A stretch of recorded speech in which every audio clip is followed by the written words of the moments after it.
Hi అండి, welcome back to my channel. ఇవాళ వీడియోలో వరలక్ష్మి వ్రతానికి మనం ముందుగా చేసుకోవాల్సిన కొన్ని ఏర్పాట్లు అయితే షేర్ చేస్తున్నానండి. ఇవి ఆల్మోస్ట్ మనందరం కూడా తప్పనిసరిగా పాటించాల్సి వస్తుంది. అవన్నీ ఏంటి అనేది షేర్ చేస్తున్నాను. మనం శ్రావణ మాసం అనగానే ఇంటిని పూజా గదిని శుభ్రపరచుంటాము. అయితే వ్రతం చేసుకున్న రోజు కూడా అమ్మవారి దగ్గర 2 రోజుల ముందు నుంచి మనం చాలా అలంకరణ అనేది చేసుకుంటూ ఉంటాం అమ్మవారికి. అటువంటప్పుడు ముందుగానే మనం ఇంటిని పెట్టేటప్పుడు కూడా ఎప్పుడు కొంచెం కల్లు ఉప్పు ఈ విధంగా పసుపు వేసి ఇంటిని పెట్టుకుంటూ ఉండండి. ఇది చాలా మంచిది. ఇలా పెట్టిన తర్వాత అమ్మవారికి పూజ చేసే ప్రదేశాల్లో మళ్ళీ మరొకసారి శుభ్రపరచుకొని మన అలంకరణ అనేది చేసుకుంటూ ఉంటాము. ఇంటిని ఈ విధంగా పెట్టండి. మరి అమ్మవారిని అలంకరణ చేసుకునే ప్రదేశంలో అంటే ఎక్కడైతే పూజ చేస్తున్నామో ఇంటిని అయితే మొత్తం ఆ విధంగా పెట్టుకుంటాం. పూజ ఎక్కడైతే చేస్తున్నామో పీఠం ఎక్కడైతే వేస్తున్నామో అక్కడ ఈ విధంగా గోమూత్రం ఉంటే కనుక ఆల్రెడీ మనం అనేది పెట్టేసి ఉంటాం కాబట్టి ఈ పూజ చేసే ప్రదేశంలో మాత్రం ఈ విధంగా గోమూత్రం ఉంటే కనుక ఆ గోమూత్రాన్ని కొంచెం ఈ విధంగా చల్లి ఇక్కడ మరొకసారి మళ్ళీ శుభ్రం చేసుకొని అమ్మవారికి పీఠాన్ని అనేది ఏర్పరచుకోండి. ఒకవేళ మీ దగ్గర గోమూత్రం లేకపోతే కొంచెం పసుపు నీటిని మరొకసారి ఇక్కడ చల్లైనా మీరు మనం శుభ్రం అనేది చేసుకొని పీఠం అనేది వేసుకోవచ్చు. అయితే ఇక్కడ నేను జాజ్ అనేది రాసాను, జేగురు అంటారు కదా, దాన్ని రాసి నేను ముగ్గు అనేది పెడుతున్నాను. కొంతమంది ఫ్లోర్స్కి పసుపు కానీ అలా రాయడానికి వీలుండదు. అలా రాసే వీలుంటే చక్కగా అందంగా అలంకరించి విధంగా ముగ్గులు పెట్టుకోండి. లేదంటే కనుక మీరు మామూలుగా ఈ ఫ్లోర్ మీద శుభ్రం చేసుకున్న తర్వాత ఈ విధంగా ముగ్గులు అనేవి తప్పనిసరిగా పెట్టుకోండి. ఆసనంలాగా అమ్మవారికి ఇక్కడ వేస్తున్నాం కనుక తప్పనిసరిగా అమ్మవారికి ఈ విధంగా ముగ్గు వేసి దాని మీద మనం పీఠం అనేది వేయాలన్నమాట. ఈ విధంగా పద్మ ముగ్గు కానీ కలువ పూలు కానీ ఏవైనా మనకి ఏవైతే ముగ్గులు వస్తాయో అవి అందంగా అలంకరించి అమ్మవారికి ఆసనాన్ని ఏర్పరచవలసి ఉంటుంది. అయితే మనకు తెలిసింది శ్రావణ మాసం అంటే అమ్మవారిని అందంగా అలంకరించి పూజకి ఏర్పాటు చేసుకుంటూ ఉంటాం కాబట్టి ఇవి ఆ రోజే చేయనవసరం లేదు. ముందు రోజుగానే మనం పీఠం వేసే ప్రదేశంలో ఇటువంటి ముగ్గులు అవి వేయడం, ఈ శుభ్రం చేయడం ఇవన్నీ ఏర్పాట్లు ముందు రోజు నుంచే మనం చేసుకుంటూ ఉండొచ్చు. ఇక అటువైపు అంతా ఎవరు తొక్కరు అనుకున్నప్పుడు అవేమి మనం కదిలించము, చీపిరి తగలదు అనుకున్నప్పుడు ఈ విధంగా ముందుగానే ఏర్పాటు చేసి ఈ ప్రదేశాన్ని అంతా కూడా ఇలా రెడీ చేసుకోవచ్చు. అయితే అమ్మవారికి ఏర్పరిచే పీఠం కూడా ఏదైతే ఉంటుందో ఆ పీఠానికి కూడా పసుపు రాసి మీకు వచ్చిన అందమైన ముగ్గులు వేసి ఈ విధంగా పసుపు కుంకాలతో కూడా అలంకరించి మీరు పూజ చేసిన ఇంతాక ఎక్కడైతే ముగ్గేశారో ఆ ప్రదేశంలో ఈ పీటను పెట్టేలాగా ఏర్పాటు అనేది చేసుకోండి. ఒకవేళ మీ దగ్గర రాతి గౌరమ్మ ఉంటే కనుక రాతి గౌరమ్మ ఈ మాసం అంతా కూడా శ్రావణ మంగళవారాలు కూడా పూజ చేసుకుంటూ ఉంటాం కాబట్టి అలంకరించి ఉంటే అక్కడే మనం పూజ అనేది ఈ రాతి గౌరమ్మ కూడా పెట్టి చేసుకోవచ్చు. కానీ రాతి గౌరమ్మ ఇలా అందంగా మాత్రం అలంకరించి ఉండేలా చూసుకోండి.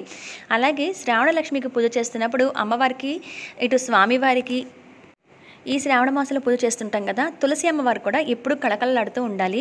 ఒకవేళ మీ దగ్గర ఇప్పటివరకు మొక్క లేదు మేము తెచ్చుకోవచ్చు అంటే నిరభ్యంతరంగా తెచ్చుకోవచ్చండి. శ్రావణ మాసం కూడా చాలా మంచిది కాబట్టి మనం తులసి మొక్క తీసుకొచ్చుకొని వేసుకోవచ్చు కుండీలో. ఆ తులసి మొక్క కూడా చక్కగా ఎప్పుడు కళకళలాడుతూ నిండుగా పచ్చగా అమ్మవారి రూపం కాబట్టి అలంకరణ చేసి ఉండాలి. అలాగే మనము తులసి మొక్క ఎక్కడైతే పెడుతున్నామో ఆ కుండీ పెట్టే ప్రదేశం కూడా చక్కగా నీట్గా ఉండాలి. చుట్టుపక్కలంతా దుమ్ము లేకుండా తుడుచుకొని ముగ్గులు వేసి ఉండాలి. అక్కడ నేను స్వామివారి విగ్రహాన్ని కూడా పెట్టాను.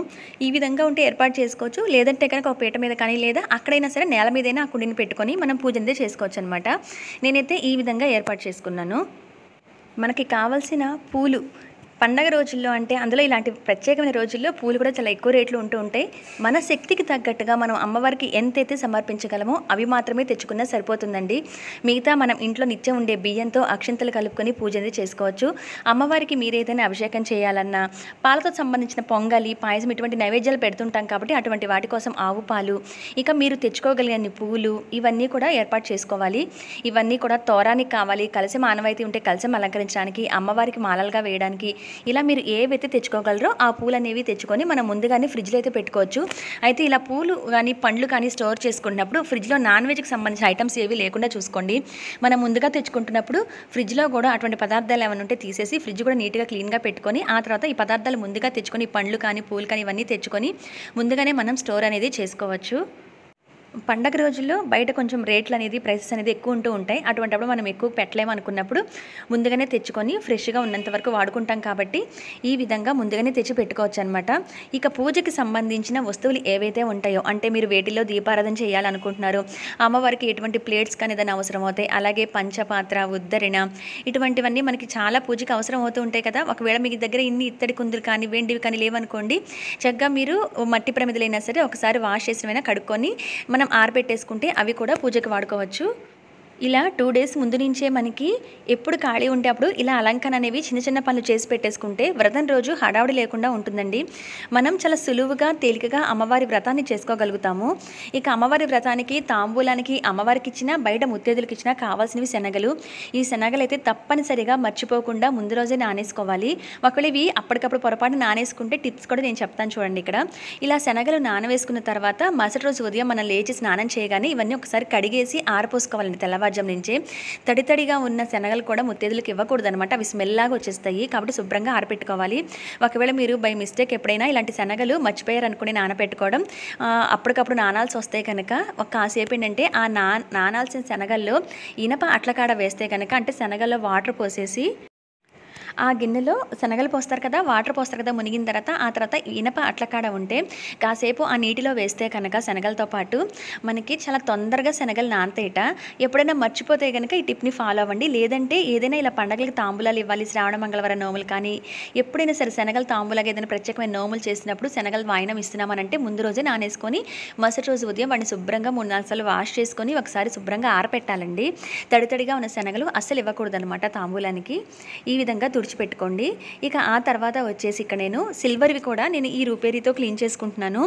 ఇవి వచ్చేసి రెగ్యులర్గా యూస్ చేయనండి ఇదేమి సిల్వర్కి. ఎందుకంటే ఇది వచ్చేసి మనకి చాలా వైట్గా వస్తాయి కానీ తొందరగా కూడా కొంచెం ఇదవుతున్నాయి అనమాట నేను గమనించింది. కానీ మనకి అప్పటికప్పుడు ఇన్స్టెంట్గా మెరుపు రావాలంటే రూపేరీ చాలా బాగా పనిచేస్తుంది. ఇది మనం వ్రతానికనంటే కాస్త నిండుగా ఉంటుంది కాబట్టి ఏ వస్తువులు వాడుతున్నప్పుడు ఈ విధంగా నేను క్లీన్ చేసుకుంటున్నాను. ఇక్కడ వచ్చేసి కాటన్ మీద కొంచెం రూపేరీ లిక్విడ్ వేసి ఇలా చాలా కొంచెం లిక్విడే పడుతుందండి, కానీ ఎక్కువ క్లీన్ అయిపోతాయి అనమాట. బాగుంటుంది. విడి రోజుల్లో ఏంటంటే ఇలా పూజలకు వాడినప్పుడు నేను పేస్ట్ కానీ, కోల్గేట్ టూత్ పౌడర్ కానీ ఇటువంటి వాడేసి క్లీన్ చేసేసుకొని పక్కన పెట్టేసుకుంటాను, తుడిచి ఆరపెట్టేసి. ఇలా మరీ కొంచెం బాగుండాలి, ఇంకా నిండుగా ఉండాలి, ఎప్పుడో ఒక్కసారి వాడాలి అనుకున్నప్పుడు మాత్రం, ఎందుకంటే కలిసి చెంబు వెండిది రోజు వాడం కదా పూజల్లో ఏమి, అటువంటిప్పుడు ఏంటంటే ఈ రూపేరీతో ఈ విధంగా క్లీన్ చేసుకుని ఆ తర్వాత మనకి విమ్ లిక్విడ్ ఉంటుంది కదా, ఆ లిక్విడ్తో ఒక్కసారి వాష్ చేసేసుకుంటాను అనమాట.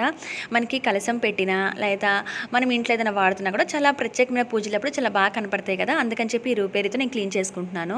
ఇవి సిల్వర్కి అయితే చాలా బాగా పనిచేస్తుందండి. ఏదైనా ఇంట్లో ఫంక్షన్స్ అప్పుడు కానీ మనం ఏదైనా అర్జెంటుగా వాడాలి, తోముకునే ఇది లేదు ఇప్పుడు అనుకున్నప్పుడు, అంత హడావిడి పనిలో ఉన్నాము అనుకున్నప్పుడు ఈ రూపేరీ ద బెస్ట్ అనమాట. చాలా చాలా బాగుంటుంది. చాలా తొందరగా క్లీన్ అయిపోతే జస్ట్ అలా వైప్ చేయగానే చాలన్నమాట, మనకి మంచి తెల్లగా వచ్చేస్తాయి సిల్వర్ కలరు.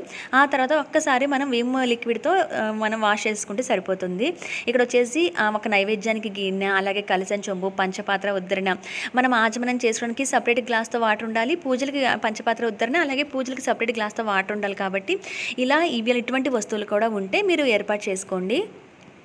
ఇక్కడైతే వీటి వరకు నేను ఈ విధంగా తుడిచిపెట్టుకున్నాను అనమాట. లేదా మీరు ముందుగానే అంటే తోముకొని కూడా మనం తుడిచి వెంటనే ఆరపెడితే మచ్చలు అనేవి పడకుండా నీట్గా ఉంటాయి వెండి వస్తువులు. ఇక ఆ తర్వాత తప్పనిసరిగా గడపను కూడా అలంకరించి పెట్టుకోవాలి. ఈ విధంగా మనం నిండుగా ఉంచాలన్నమాట గడపని. అమ్మవారికి మన ఇంట్లోకి పూజలు అందుకోవడానికి రావాలి, అలాగే అమ్మవారు మన ఇంట్లోనే స్థిర నివాసం ఉండాలి అని అంటే ముందుగా గడప కూడా ఎప్పుడూ కళకళలాడుతూ ఉండాలండి. ఇది కూడా మనం ముందు రోజే చేసేసి పెట్టేసుకోవచ్చు. గడప ముందు ముగ్గు వేయటం కానీ, గడపని అలంకరించడం కానీ ఇవన్నీ ముందు రోజే చేసేసుకోవచ్చు. అదే కలశం ఆనవాయితీ ఉన్న వాళ్ళైతే కనుక 2 కొబ్బరికాయలు తెచ్చుకోవాలి, ఒకటి కలశానికి, ఒకటి కొట్టడానికి. ఇంకా కొంతమంది తాంబూలంలో కొబ్బరికాయ కూడా ఇస్తూ ఉంటారు. అలా మీరు ఏదైనా ఇవ్వాలి అనుకుంటే కనుక కొబ్బరికాయని కొంచెం ఎక్కువ కాయలు అయితే చూసి తెచ్చుకోండి, చిన్న సైజు కూడా ఇవ్వచ్చు అనమాట, అలా కూడా చూసి ఇస్తుంటారు. ఇక ఆ తర్వాత గ్యాస్ దగ్గర తప్పనిసరిగా ఈ విధంగా ముగ్గులు వేసి లేదా కనీసం నీట్గా అయినా తుడిచి మాత్రం పెట్టుకోవాలండి. గ్యాస్ ఒక్క దగ్గరే ముగ్గు వేసి మిగతా అంతా ప్లెయిన్గా ఉంచుకున్నా పర్లేదు, కానీ తుడిచి మాత్రం ఎప్పుడు నీట్గా ఉండాలి. లేచిన దగ్గర నుంచి మనం అమ్మవారికి నైవేద్యాలు వండుతూ ఉంటాము, ఇంట్లో పూజకు సంబంధించిన పదార్థాలు వండుతూ ఉంటాం కాబట్టి తప్పనిసరిగా ఈ విధంగా తుడుచుకోవాలి. అయితే నైవేద్యాలు వండే ముందు తప్పనిసరిగా ఈ విధంగా క్లీన్గా ఉంచాలంటున్నాం కదా, ఇంకే పదార్థాలు వండకూడదా అంటారు. మనం ఒక పక్క వంట చేస్తూనే నైవేద్యాలు అనేవి పెడుతూ ఉంటాం కాబట్టి దానికి సంబంధించిన వంట అంతా చేసుకోవచ్చు. ఓన్లీ ఆ నైవేద్యాలే కాదు. అంతే కాకపోతే ఆ రోజు నాన్ వెజ్ ఎవ్వరూ వండరు కాబట్టి నాన్ వెజ్ సంబంధించిన పదార్థాలు, మసాలాకు సంబంధించిన పదార్థాలు ఇవి వండరు కదా, సో అంతవరకు ఓకే. మిగతావన్నీ కూడా మామూలుగా గ్యాస్ క్లీన్ చేసిన తర్వాత అయినా వాడేయచ్చండి. ఇక ఆ తర్వాత అమ్మవారికి కలశం మరి ఆనవాయితీ ఉన్నవాళ్ళు అమ్మవారిని ఈ విధంగా అలంకరణ చేసుకుంటారు కదా, మరి ఇవన్నీ కూడా కొంచెం టైం టేకింగ్ పనులే అనమాట ఇవన్నీ కూడా. కాబట్టి ఈ కొబ్బరికాయని కూడా ముందు రోజే మనం రెడీ చేసి పెట్టేసుకోవచ్చు. కాకపోతే పూజలో ఉన్నప్పుడు ఆ కలశంలో పెట్టడం, అలాగే నీటిని పొడి ఇవన్నీ చేసుకోవచ్చు అనమాట. ముందుగా వచ్చేసి కొబ్బరికాయని రెడీ చేయడం, జాకెట్ ముక్కని ఫోల్డ్ చేసుకోవటం, ఈ విధంగా చెంబుల్ని ఏదైతే మనం కలశం చెంబు వాడుతున్నామో ఆ చెంబుకి అలంకరణ చేసుకోవటం, కంకణం కట్టడం, ఇవన్నీ కూడా అవసరమైతే తోరాలకి పసుపు దారం వాడుతుంటాం. దారాన్ని పసుపు రాస్తుంటాం కదా, ఆ తోరాలకి పసుపు రాయటం ఇవన్నీ కూడా ముందు చేసుకోవచ్చు. తోరాలకు ముందుగా పూలు కడితే అవి కూడా ఫ్రిడ్జ్లో ఉంచుకోవచ్చండి. ఎందుకంటే పూలు కొంచెం వడులుతాయి కదా. తోరం తయారు చేసేసుకుంటే కనుక మీరు ఆ తోరాన్ని కూడా తీసుకెళ్ళి ఫ్లవర్స్తో కడతాం కాబట్టి ఫ్రిడ్జ్లో పెట్టుకోవచ్చండి. నీట్గా పెట్టుకొని పూజ చేసేటప్పుడు ముందు తోరాలు తీసి మనం అమ్మవారి పూజలో పెట్టి పూజ చేసుకోవచ్చు. కలశం అయితే నేను అలంకరణ ఎలా చేయాలి అనేది 2 విధాలుగా నేను వీడియో అయితే షేర్ చేస్తున్నానండి. ఇలా అమ్మవారికి ఎలా రెడీమేడ్గా పెట్టుకోవచ్చు, అలాగే మామూలుగా కలశం అలంకరణ ఎలా చేయాలి, దాంట్లో ఏమేమి వేయాలి కలశంలో, ఇవన్నీ కూడా నేను వీడియో షేర్ చేస్తున్నాను. ఒకసారి చెక్ చేయండి, మీకు యూజ్ అవుతాయి అనుకుంటున్నాను. అలాగే అమ్మవారి చిత్రపటాన్ని మీరు అలంకరించాలి అనుకున్న, శారీ డ్రాప్ చేసి లెగ్స్ అండ్ హ్యాండ్స్ పెట్టి అమ్మవారిని డెకరేట్ చేయాలనుకున్నా కూడా ఇవన్నీ కూడా ముందుగా చేసుకోవచ్చు. ఇది కూడా మనకి కొంచెం టైం టేకింగ్ పనే కాబట్టి ఎక్కడైతే అమ్మవారికి పూజ అనేది చేసుకుందాం అనుకుంటున్నామో అక్కడ ఒక టీపాయ్ కానీ, స్టాండ్ కానీ, లేదా ఏదైనా కార్డ్బోర్డ్ బాక్సెస్ కానీ అలా పెడుతూ ఉంటాం కదా సెట్టింగ్ లాగా, బ్యాక్గ్రౌండ్ కానీ అలా వేసుకోవాలనుకున్నప్పుడు ముందుగానే వేసేసుకొని మనం ఈ విధంగా అమ్మవారిని కూడా రెడీ చేసుకొని పెట్టేసుకోవచ్చు. దీనికి ఏమి ఇబ్బంది లేదనమాట. మనం ముందుగా మెయిన్గా ఎప్పుడైతే అమ్మవారి పటం పెట్టి పూజ చేద్దాం అనుకుంటున్నామో అప్పుడు మాత్రం మిగతా వస్తువులన్నీ ఏర్పాటు చేసుకుని, పీఠం ఏర్పాటు చేసుకుని పూజను చేసుకుంటే సరిపోతుంది. పూజ చేసే రోజు మనం ఏ పూలు అయితే అమ్మవారికి సమర్పించాలనుకుంటున్నామో ఆ వస్తువులు, పూజా వస్తువులు, పూలు, అలాగే పండ్లు, నైవేద్యాలు అన్నీ కూడా ఆ పూజ దగ్గర ఏర్పాటు చేసుకొని ఇక ఆ తర్వాత పూజను మొదలు పెట్టుకొని వరలక్ష్మి వ్రతంలో చేసుకోవచ్చు. ఈ పళ్ళన్నీ కూడా మనం 2 days ముందు నుంచి కూడా ఎప్పుడు ఏవి కుదిరితే ముందుగా చేయగలమో అవన్నీ కూడా ఏర్పాటు చేసుకుంటే వరలక్ష్మి వ్రతం చాలా సులువుగా చేసుకోవచ్చండి. ఇవండి వరలక్ష్మి వ్రతానికి మనం ముందుగా చేసుకోవాల్సిన ఏర్పాట్లు. ఇంకా మీరు ఏదైనా ఐడియా వస్తే మీరు నాకు కూడా షేర్ చేయండి. మరి మరొక వీడియోలో మళ్ళీ కలుస్తాను. Bye bye.